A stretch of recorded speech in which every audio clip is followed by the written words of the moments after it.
Shalom, bien-aimés frères et sœurs, que Dieu nous bénisse. Je suis votre serviteur, l'évangéliste Guillaume de Béni, et nous sommes à notre rubrique Pensée de l'Éternel. Aujourd'hui, Dieu veut nous parler de la puissance de la prière. La prière, c'est le moyen par lequel nous communiquons avec notre Dieu.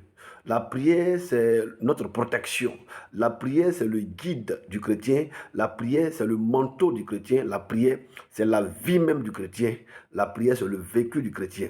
Bien-aimé, il y a un serviteur de Dieu qu'on appelle Pierre, qui a été jeté en prison par un roi qu'on appelle Hérode.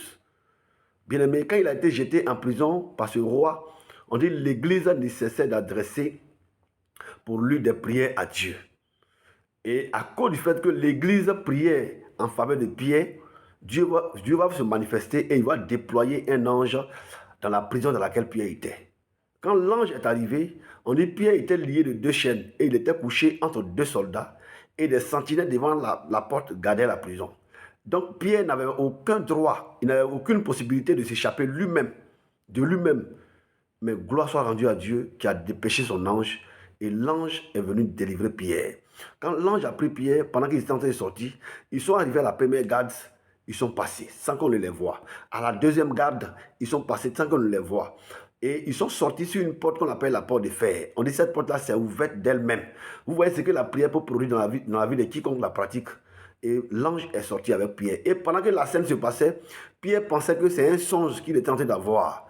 C'est quand tout s'est bien passé que l'ange est allé au-delà avec lui. Et que l'ange l'a quitté, qu'il a dit au verset 11. Il dit, revenir à lui-même, Pierre dit, je vois maintenant d'une manière certaine que le Seigneur a envoyé son ange et qu'il m'a délivré de la main de Hérode et de tout ce que le peuple juif attendait. La prière te délivre du plan des sorciers. La prière te délivre de ce que tes ennemis ont prévu te faire comme mal. Si ta vie de prière est morte, bien-aimé, je prie que Dieu la ressuscite. Parce qu'un chrétien qui n'est plus, il n'en vaut plus la peine pour ce dernier-là qu'on l'appelle chrétien. Il est mort. Et ma prière pour toi, c'est que tu reprennes la marche avec une vie de prière excellente.